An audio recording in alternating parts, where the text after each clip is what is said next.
Es un buen momento para recibir a nuestro invitado. Estamos hablando del politólogo, analista, encuestador, Óscar Botinelli.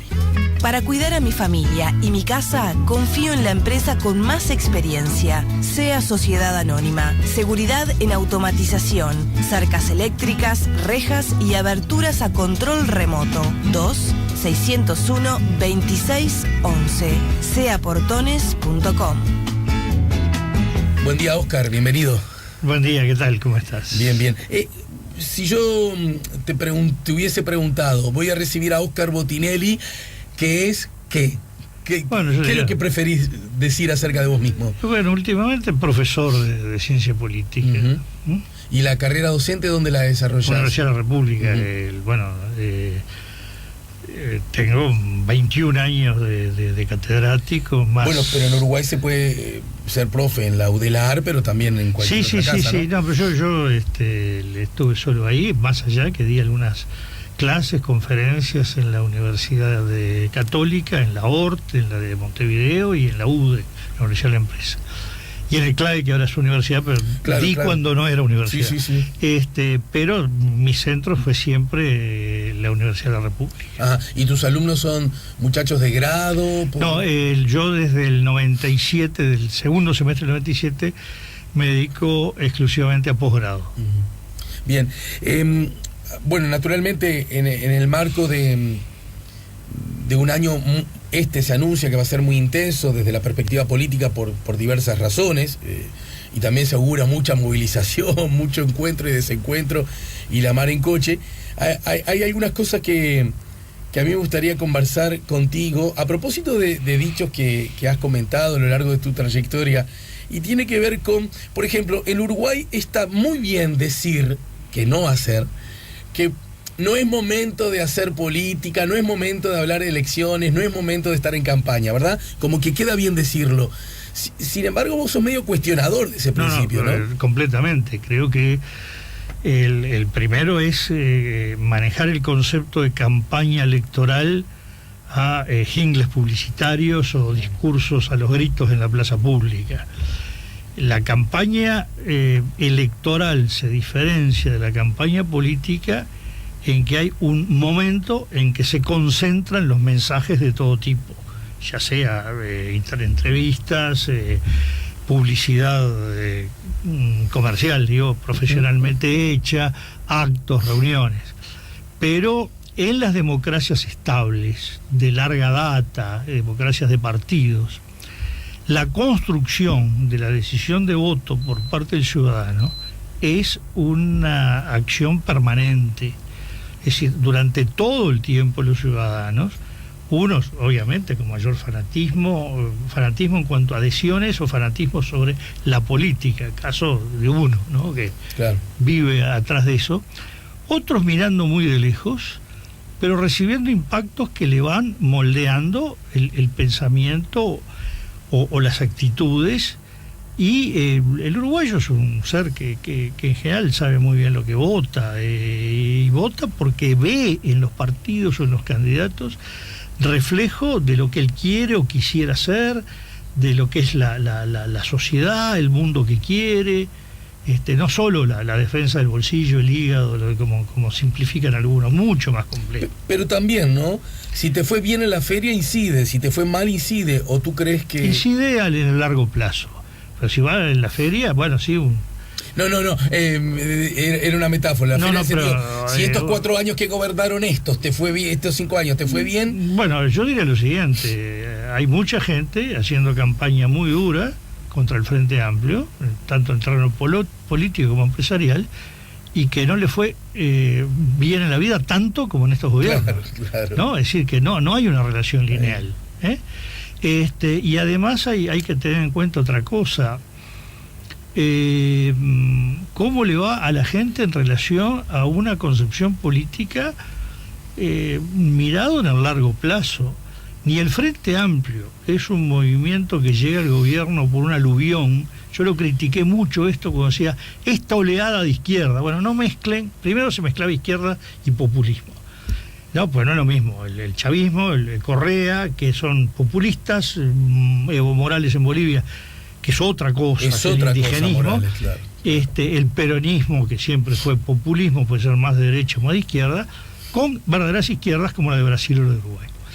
Bueno, el Frente Amplio empieza la construcción cuando nadie sabía que existía el señor Lula, en 1971, 70 más bien empieza la construcción. Y va paso a paso en una escalera sistemática, y el salto más grande no lo da en medio de la crisis del 2002. Fue mucho mayor el salto que da la izquierda, ahí tenemos separado el Frente Amplio y el primer Nuevo Espacio, en la elección al final del gobierno de Lacalle, que el que se produce entre el 99 y el 2004. El triple empate, ¿no? No, el triple empate es 90. Ah, sí, el triple Después empate de Lacalle, sí. Claro, el triple empate del 94.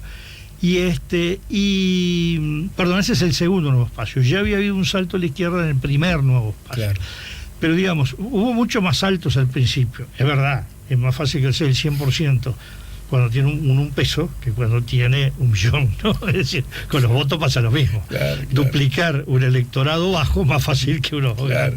Y otra vez, cuando uno tiene la mitad es imposible duplicarlo. Por supuesto. Pero quiero decir, fue una construcción, y la caída del Partido Colorado, que fue el cambio más grande que hubo en la historia del Uruguay desde el punto de vista de los partidos tradicionales, tiene un arranque, se puede decir, en 1942 y se acelera a partir de 1958. No es que cayó, lo que pasa que fue malo el candidato en esta elección. Sí. No.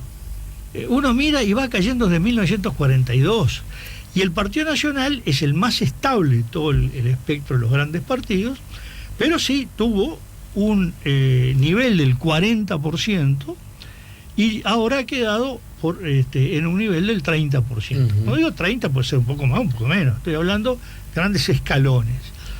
Y esto mismo marca la estabilidad del Uruguay, que estabilidad, con muchos creen, no es congelamiento, estabilidad cuando las cosas se dan con cierta gradualidad, y a veces, en el caso del crecimiento del Frente Amplio, pero no solo el cambio de adhesión política, camiseta, digamos, de alguna gente, sino también el recambio generacional, el gran clic que se provoca entre el 66 y el 71, es que por primera vez los hijos de blancos y colorados no adhieren a lo blanco y lo colorado electoralmente, sino buscan una nueva opción. Hasta el momento se ocurría lo que se llama la reproducción intrafamiliar del voto. El hijo de un hogar blanco era blanco, el hijo de un hogar colorado era colorado. Cuando se rompe eso, hasta el 2004, el Frente Amplio se ve beneficiado por lo que llamamos el crecimiento biológico. Uh-huh. Son más frente amplistas los que se incorporan a votar y son más blancos y colorados los que mueren. Entendido. Ese recambio favoreció al Frente y se termina con la elección del 2004. Ahora, se termina con la elección del 2004. A eso justamente quería llegar. Porque hay cosas que ustedes, los analistas, los que académica y profesionalmente analizan estos temas, y que yo tengo el honor de que visiten y sean columnistas de mi programa, insisten en caracterizar el sistema político nuestro, en la medida que vos lo decías, como con dos factores. Por un lado, mucha paridad, y por otro lado, un sistema muy previsible. Sí, ¿No sí, es cierto? En grandes líneas, claro. Manejado históricamente el tema, es un sistema muy previsible. Justamente. Lo curioso es que como es previsible, pero a su vez hay paridad, un pequeño cambio puede implicar... Bueno, sí, pero un pequeño cambio no fue tan pequeño, ¿no? No. Me refiero a... en el sentido que el cambio que provocó el ascenso del Frente Amplio del gobierno fue la culminación. Eso quedó proceso. caracterizado, está y es muy cierto, porque hay gente que se ve tentada a decir, ¿qué querés? Con la crisis del 2002, ¿cómo no iba a ganar el Frente Amplio? El Frente Amplio probablemente hubiera tardado más en ganar, pero era un proceso histórico que se iba a cumplir. Bueno, no olvidemos que antes de la reforma electoral el Frente Amplio ya había ganado, ¿no? Bueno, sí. A mí no me gusta el término deportivo porque...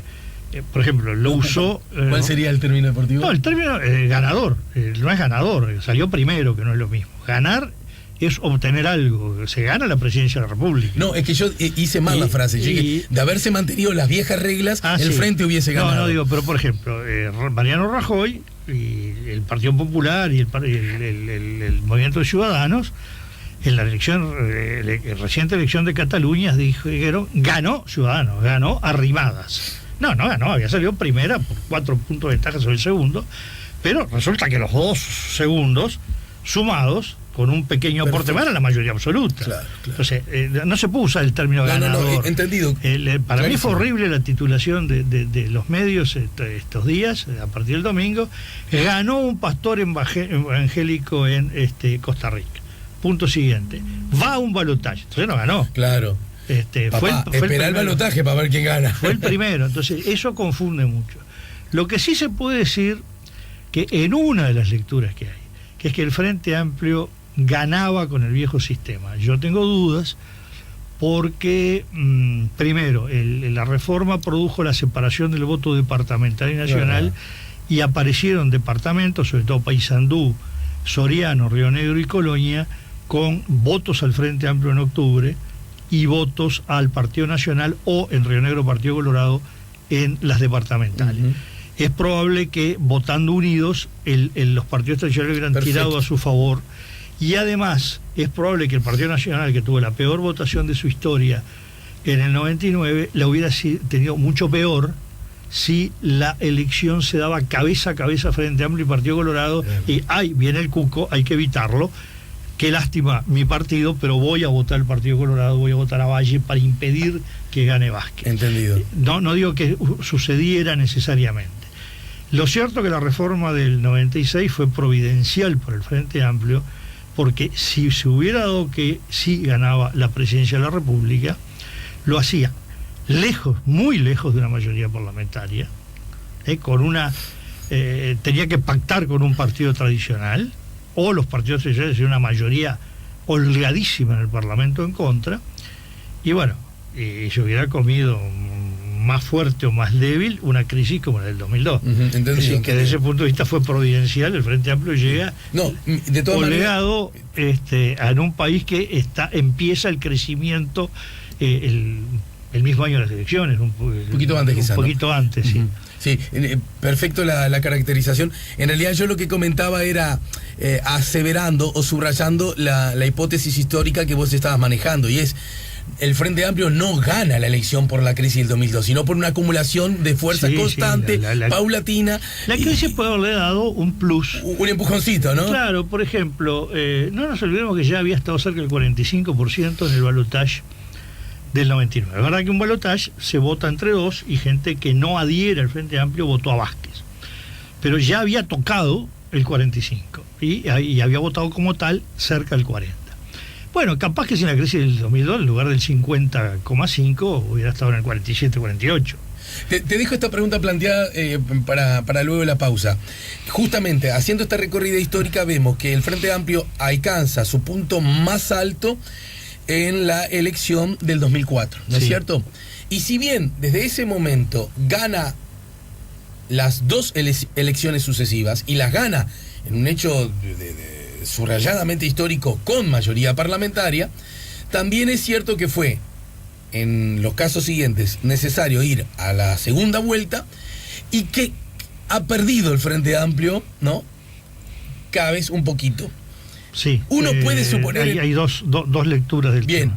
Uno, si fuera de Hungría, ¿no? Y ve la tendencia, uno puede suponer entonces que esa tendencia podría, por el desgaste que significa estar en el gobierno, si es cierta esa hipótesis de que gobernar desgasta, suponer que para la próxima elección el Frente Amplio va a continuar, entre comillas, perdiendo un poquito, pero a su vez va a continuar ganando, y por lo tanto sigue siendo el favorito. Luego de la pausa, ¿está? Estamos conversando con Óscar Botinelli. Estamos poniendo la mañana en camino. Ya volvemos con La Mañana en Camino. Estamos poniendo la mañana en camino, estamos en el 98.7, está conversando con nosotros el analista y docente Óscar Botinelli. Óscar, entonces dijimos, si el Frente Amplio ha perdido desde el 2004, así como fue una carrera ascendente continua desde su fundación, ¿no? Incluso con todo lo que significó la dictadura, en fin, la mano en coche, ¿no? Lo que vos hablaste desde el punto de vista histórico, llega al 2004, alcanza su punto máximo al punto tal que gana la elección sin necesidad de segunda vuelta, ¿no? Exacto. de ahí en más continúa ganando el gobierno 2 veces más, ya va por su tercer gobierno, las 3 veces con mayoría parlamentaria, pero también es cierto que ha necesitado de segunda vuelta y da la sensación como que siempre se le desprende alguna cuotita de votos, ¿no? Bueno, primero voy a decir algo que va a sonar como un tecnicismo del catedrático del sistema electoral, y no, es político. A ver. Obtuvo una holgada mayoría parlamentaria en 2004 y evitó el balotaje. Obtuvo una mayoría parlamentaria ajustada, porque no llegó obtuvo 50 diputados y 16 senadores sin llegar al 50% de los votos válidos. Es decir, válidos son los que se distribuyen entre los partidos, votos afirmativos, que dicen los argentinos. Y no obtuvo mayoría parlamentaria en el 2014 en las 2 cámaras. Obtuvo mayoría parlamentaria en la Cámara de Diputados y empató en la Cámara de Senadores, y desempató y obtuvo la mayoría al ganar el balotaje. El Frente Amplio completa la mayoría parlamentaria no en octubre, sino en noviembre con el vicepresidente. Si bien parecía una cosa muy difícil que ocurriera, pero si hubiera ganado la calle Pou, que iba totalmente en desventaja en ese balotaje, se iba a producir la posibilidad de mayorías opuestas en las 2 cámaras. Entendido. Y esto implica que entonces los 3 gobiernos supusieron, mirado en lo parlamentario, respaldos cada vez menores. Y el Frente Amplio sí tiene el riesgo de, por ejemplo, un escenario posible de alta probabilidad, de varios, por supuesto, que hay, ¿no? Es que el Frente Amplio obtenga la presidencia de la República en balotaje, saliendo primero en octubre, pero ya distante de la mayoría parlamentaria, no que le falte un voto, que pueda quedar algunas bancas por debajo. Esa es una probabilidad que está planteada, que el propio Frente Amplio la está sintiendo, ¿no? Si no, ¿qué sentido tiene la frase de Lucía Topolansky en Piriápolis diciendo: demostramos que podemos gobernar sin mayoría parlamentaria? Claro. Primero, la frase es un exceso, porque una ley que le faltaba un voto, obtuvo el voto que le faltaba. Estamos hablando de la rendición, ¿no? La rendición de cuentas, que fue casi un presupuesto. Pero gobernar sin mayoría parlamentaria, hacerlo 5 años, y es sostener el Consejo de Ministros ante interpelaciones Está bien. donde no se tiene mayoría. Digo, ahí fue sacar demasiado pecho. Pero lo que es altamente significativo como detalle es que mencionara eso. Es decir, vamos a un escenario que van a decir que no vamos a tener mayoría parlamentaria y que no sabemos gobernar sin mayoría, y hemos demostrado lo que pretende decir Lucía, yo repito que no hubo demostración ninguna. Entiendo. Que se puede gobernar. Por tanto, el Frente ya tiene un paraguas grande de los viejos abierto ante esa posibilidad. Hay otro asunto que va implícito, mirá vos, me estás haciendo razonar, y que se puede atar con lo que Miranda dice cuando habla de las oposiciones, porque también es cierto que si bien el Frente Amplio estuvo 1 año sin mayoría en Cámara Baja, y en la Asamblea General, por ende, también, y que si bien era previsible, no deja de ser sorpresivo, porque no coincidía con lo que la ciudadanía había expresado a través del voto, ¿estamos de acuerdo también, no? Sí. Hay otra cosa que también ocurrió en ese tiempo, y es que la oposición no pudo actuar única y en forma monolítica, ¿no es cierto? A pesar de que el Frente Amplio ya había perdido la mayoría. Bueno, primero hay geográficamente 2 oposiciones. No es lo mismo, más allá que el Partido Independiente es o no sumable al Partido Nacional y al Partido Colorado, en esta legislatura ha actuado mucho más asociado a los 2 partidos tradicionales, pero otra cosa es Unidad Popular. Es decir, tiene una oposición por izquierda. Es la primera vez que tiene el Frente Amplio una izquierda a su izquierda, y que esa izquierda está en la oposición al gobierno. Una izquierda, y esto es lo llamativo para la comparación con otros países, incluyendo europeos, no solo latinoamericanos, que Unidad Popular es un partido de ideas muy fuertes, muy duras, algunos le dicen sesentistas, y sin embargo actúa dentro del sistema, no es un partido tirapiedras ni antisistema. Precisamente una de las opciones que hubo del voto 50 fue un acuerdo con Unidad Popular que condicionaba recursos, me acuerdo, en este momento eran varias cosas, pero lo central, hospital de clínica.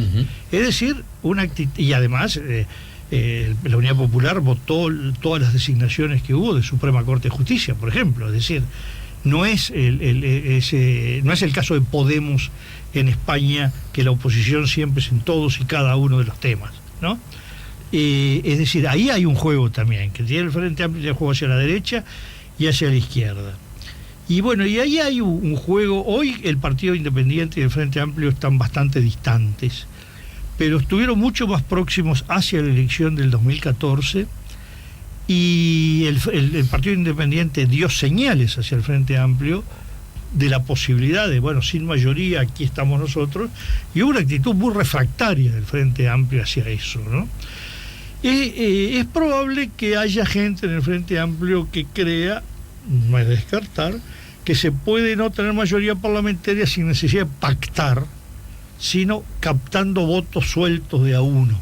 Momento a momento, exagerándolo, ley a ley. Sí, ley a ley, caso a caso, y no siempre captando a los mismos, sino por distintos motivos, con buenas razones y malas razones también, ¿no? Ese es otro escenario que no hay que descartar. Pero en todo caso sí podríamos decir, porque hace poco estuviste en Sarandí y hiciste algún comentario que además, bueno, que cada vez que vos hablás a los medios les importa, podríamos suponer, decir que de cara a la próxima elección, el Frente Amplio sigue siendo el favorito. Bueno, a mí no me gusta, ya dije el término deportivo y tampoco turfísticos de carrera de caballos, ¿no? No voy a clasificar los partidos en el favorito, la sorpresa, nuestra carta al enemigo. No. Digamos lo siguiente: lo que se nota hoy, y no es extrapolable más adelante, es que mientras en julio las probabilidades eran equivalentes, y uno diría e incluso negativas para el Frente Amplio, el año 2007 cierra con mayores probabilidades para el Frente Amplio que las que tenía en julio, y mayores probabilidades que la oposición.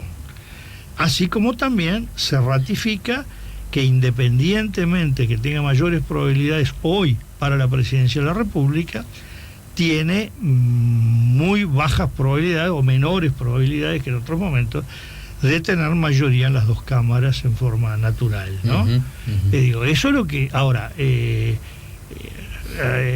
estamos hablando de que se juega en la raya, ¿vale? Es decir, no son situaciones en que uno dice, no, él se duerme y ganó igual. Primero, nunca gana el que se duerme, ¿no?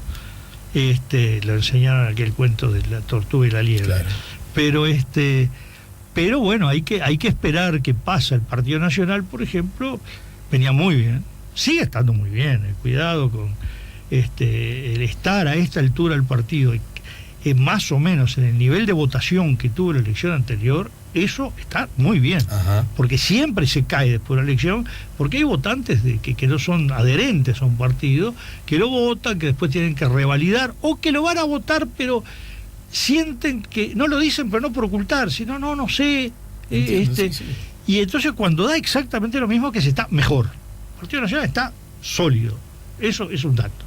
Y venía mucho mejor hacia mediados de año, y luego empieza, después que el Frente Amplio resuelve el caso Sendik, el Partido Nacional entra en una serie de trabas internas y de juegos que realmente sorprenden, porque, digamos, regaló la pelota en el medio de la cancha, ¿no?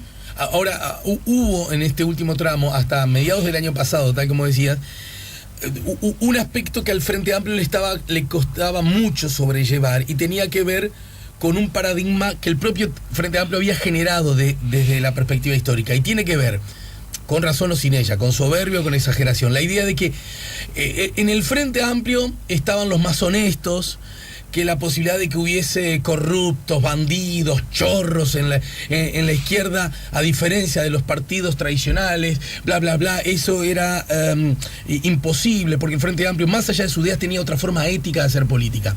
Ese paradigma se empezó a desmoronar, ¿no es cierto? En particular... Sí, ese diferencial que tenía el Frente Amplio, bien, lo perdió, punto. Y daba la impresión que los partidos de oposición, y muy particularmente el Partido Nacional, estaba genuinamente aprovechando eso, ¿verdad? Sí, no, es que se estaba viendo un Partido Nacional renovado, que no se hacía cargo de acusaciones del pasado, con derecho, sin ello, no importa, pero que tampoco se le atribuían, y cuando alguien le quería atribuir, quedaba en falsa escuadra el que quería atribuir, y el Partido Nacional desperdicia esa oportunidad que tuvo.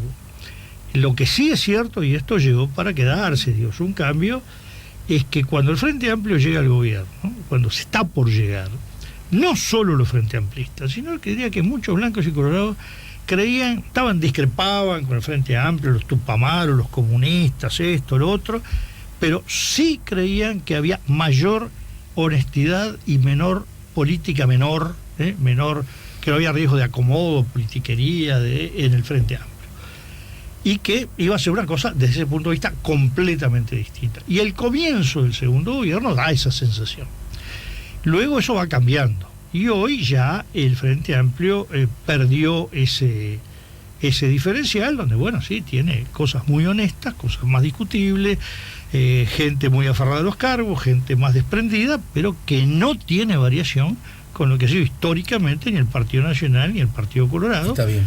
Y entonces, en ese sentido, bueno, esa nivelación obviamente lo perjudicó. Claro, pero me da la sensación, y esta es la pregunta, los últimos acontecimientos a propósito de cierta opacidad, para no adjetivarlos mucho, ¿no?, de la escena política, y que tienen como protagonistas a gobernantes nacionales o departamentales del partido y principal de la oposición, el Partido Nacional, parecen de alguna manera quitarle fuerza al reclamo de los blancos, ¿no es cierto?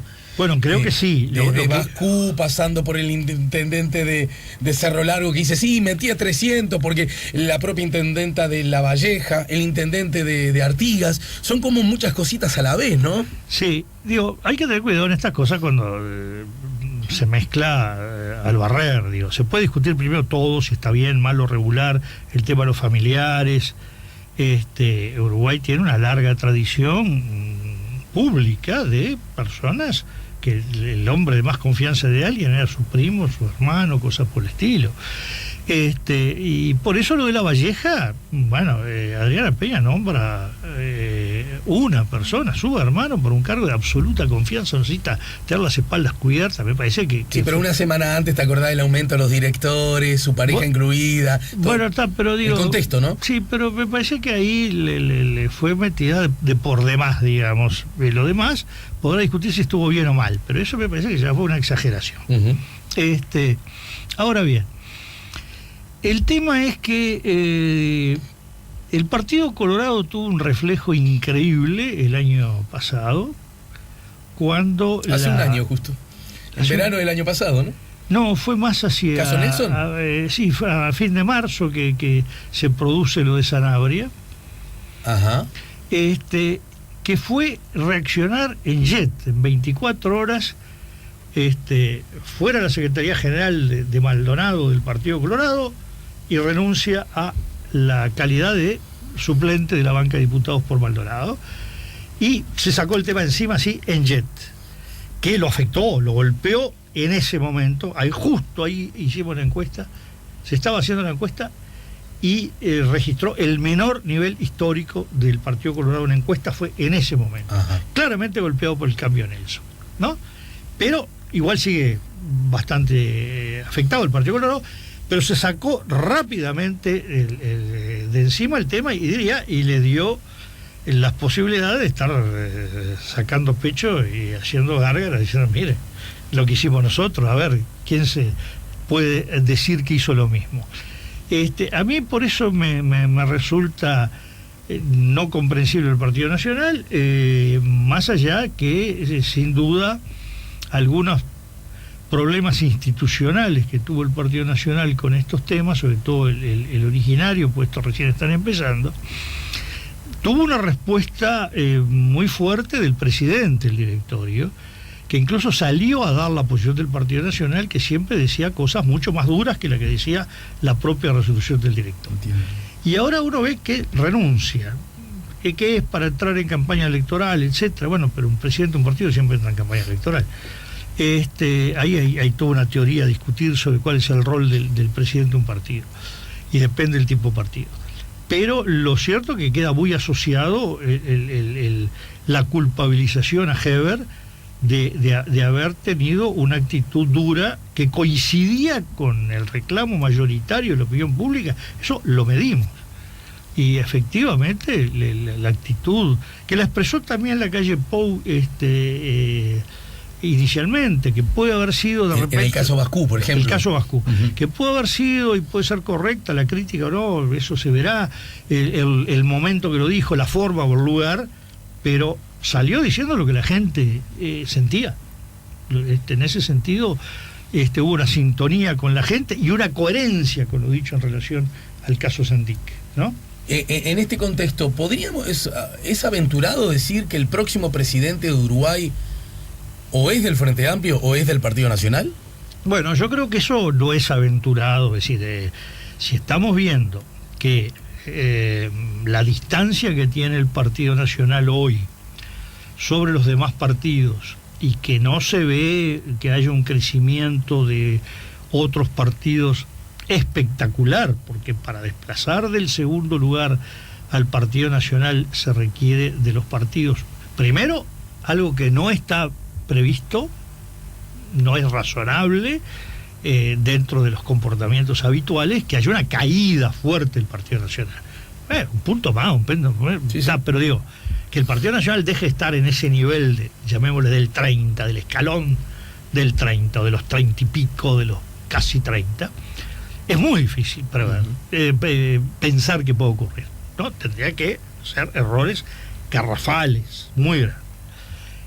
Y la distancia que tiene sobre los otros partidos es abismal. Más aún, uno suma todos los demás partidos, incluyendo hasta Unidad Popular, y en la suma... el Partido Colorado, Partido Independiente, Unión Popular... Partido de la Gente...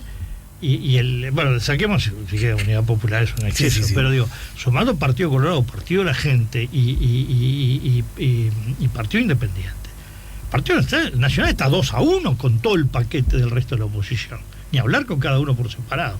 Entonces, eso hace que ya el abrumador porcentaje de probabilidades es que yo diría que es muy difícil imaginarse que en Uruguay no hay, primero, es muy difícil imaginarse que no haya balotaje.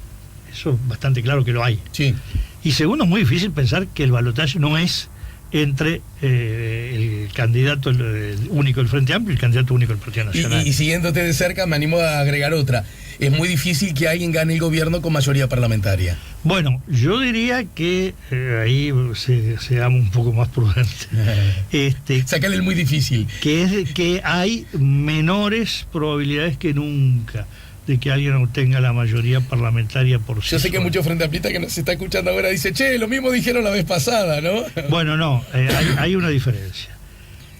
Primero, repito, y no es tecnicismo, no a las ilusiones ópticas. El Frente Amplio no obtuvo mayoría parlamentaria en la totalidad del Parlamento en octubre. Punto. Clarísimo. Y segundo, la mayoría en la Cámara de Diputados la obtuvo por 4.800 votos en 2.400.000. Esto es otra que tirar al arco, pegar en el palo, rebotar en la línea, en un palo, en el otro, sí, y que justo pasa una paloma. Y de repente si pasó una paloma y entró, ¿no? Entonces es muy distinto. Y segundo, porque en principio ya se está viendo la probabilidad de un Frente Amplio más lejos que quede porque lo peor que le podía haber ocurrido con el Frente tiene las mayores probabilidades de no obtener la mayoría parlamentaria, porque estamos hablando de 49 diputados y 15 senadores. Obtuvo 15 senadores, no 16.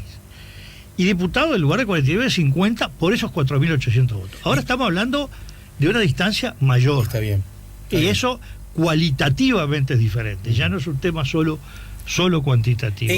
Para terminar, ¿en qué medida, qué rol, qué porcentaje, si es que se puede estudiar eso en general y en Uruguay en particular, y en el Frente Amplio muy particularmente? Digo el Frente Amplio porque es el que todavía no se sabe quién puede ser él o los candidatos, ¿no? El tema candidatura con la renovación generacional y la Maricoche, el título hoy de búsqueda, ¿qué rol juega en todo este baile? Bueno, los candidatos del Frente Amplio se saben, basta abrir la guía telefónica, están ahí todos. No, va a tener un proceso... Te peleo, cada vez... Viste que ahora con el tema de los celulares y eso, en la guía telefónica hay menos personas, ¿no? Bueno, no, pero yo agarro una de las viejas. No, digamos lo siguiente, a ver, Uruguay es un país muy partidizado. Esto viene muy demostrado. Incluso nosotros estamos haciendo un estudio donde las distintas formas de preguntar. Primero, la volatilidad. Volatilidad se le denomina a el cambio de voto entre elección y elección a nivel de lemas, es decir, de partidos, es muy bajo en términos mundiales. Otra cosa es dentro de los partidos. Uruguay tiene en el nivel subpartidario una volatilidad alta. También una desestructuración alta, es decir, una reestructuración permanente de las fracciones partidarias. Pero lo que estamos viendo en algunos estudios es que uno pregunta por personas, pregunta por partidos, hace una cosa, y estamos tratando de embretar a la gente diciendo, bueno, usted dijo fulano, que es de este partido, y este otro partido. Entre el partido y la persona quien elige, predomina el partido. Uh-huh. Y además, más del 80% es coherente. El nombre que dice suelto es del propio partido, claro, al que piensa votar. Uh-huh. Lo que sí hay en las encuestas en este momento, siempre existe un área que se llama voto oculto. El término más técnico, lo inventaron los alemanes hace ya más de 30 años, le llamaban primero una cosa que nunca entendí, el término espiral del silencio. Nunca entendí por qué lo del espiral. Pero sí voto de silencio. Nosotros le llamamos más bien voto oculto, pero que tradicionalmente fue un voto colorado. Hoy hay un voto oculto frente amplista. Y es un voto que no, a diferencia del histórico, el histórico voto oculto es personas de mediana edad para arriba, de nivel cultural medio para abajo y de baja urbanización, más bien rural. En el caso del Frente Amplio no tiene esas características, sino más bien es gente que tiene entre niveles de decepción y enojo, es otra variable, no la sociodemográfica, sino la política. Y probablemente, o sin probablemente, cuando uno analiza los datos del Frente Amplio, su número es mucho más alto que el número crudo que refleja la encuesta, ¿no? Ajá, ajá. Por lo tanto decís que la elección del candidato es un insumo que mueve la aguja, pero no tanto. Y que mueve mucho, mueve algo, pero no tanto. Eso. Todo depende además de las distintas agujas que se muevan, ¿no? Sí, siempre hay un momento. Yo creo que el candidato, en última instancia, desde la reforma 96, tiene mucha importancia en relación a antes, o en relación a las elecciones de octubre, en el balotaje. Porque ahí es ya mucho, son las opciones más duras que hay, o este, y no hay otra, ¿no? Uh-huh. Y ahí el candidato pesa quizás más que como atractivo, la fuerza del atractivo la dio en octubre, ¿no? Pesa por rechazos, es decir, hay un candidato... Yo a este no lo votaría. Claro, no, yo con este presidente no quiero ni saber. Muchos empiezan con que no quiero saber con ninguno de los dos, es decir, como van dos y quedaron un montón afuera de partidos, y por tanto de votantes, es muy común que la primera reacción, no quiero ninguno de los dos. Claro. Después, bueno, ¿cuál es el que menos rechazo? Entonces ahí puede jugar la personalidad del candidato, ya sea por temas de persona o tema de valores, de ideas o de posicionamiento político, ¿no? Uh-huh. Pueden ser distintos los ámbitos, y ahí sí importa más el candidato, pero ya más pensando en el escenario de balotaje. Bueno, de aquí en más habrá muchas oportunidades, acontecimientos y potenciales análisis que servirán de excusa para que... Sí, pero si me permitís una cosa, yo discrepo con todos cuando dicen estamos en el año preelectoral. El año preelectoral empieza probablemente el 16 de julio, o si va mal en la feria, el día siguiente, el 30 de junio o 1 de julio, ya que sé. todos estamos casi seguros que Uruguay llega a los octavos final. Después no sabemos. Pero que a alguien se le ocurra que a mediados de junio hay uno solo uruguayo que esté pendiente de cómo van a ser las candidaturas, los partidos, no existe. Bien. Entonces eso lleva a que los movimientos políticos, desde ahora, sobre todo los movimientos se van a acelerar después del 1 de marzo que se reabren las cámaras y sobre todo después de turismo, van a tener una baja velocidad porque todo el mundo sabe que en mayo se apaga. Nadie se le puede ocurrir generar un hecho político en la última quincena de mayo porque se apaga el 2 de junio. Con el debut de Uruguay. No, el debut es el 15 y la inauguración del Mundial el 14. Pero los 10 días previos, 12 días previos. Que llegó la delegación. ¿Y cómo nos va? Y nos va, y sí, porque si nos toca con España o nos toca con Portugal, pero nos toca con España, pues salimos primero. Ya que levantas el centro, yo que soy petizo, igual salto a cabecear.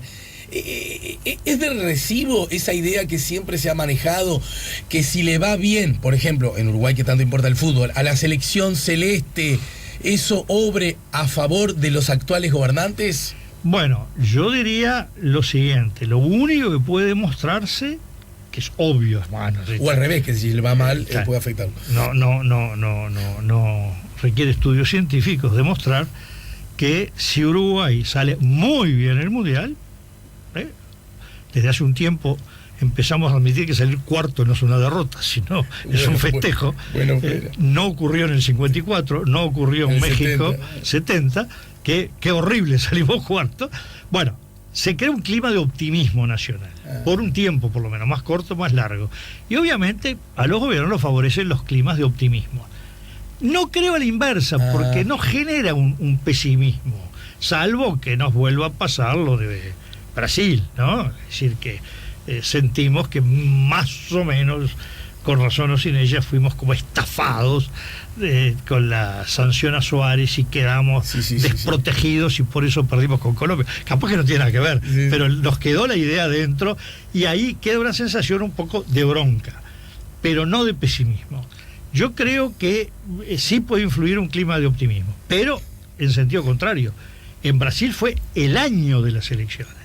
Acá es un año antes de las internas, un año y medio casi antes de las nacionales. Está para que se desinfle todo lo triunfalista o lo derrotista que ocurra en Rusia. Pero ya Oscar Botinelli nos dice, sacátela con peine fino. Hasta después del Mundial no va a pasar nada. Y no puede pasar. Que un dirigente político haga una definición antes del Mundial, y si está muy cerca, nadie se entera. Bien, claro. Bueno, muchas gracias, Oscar, como siempre. No, gracias a ti. Y muy gentil y muy claro además. Oscar Botinelli, una vez más, nos ayudó a poner la mañana en camino.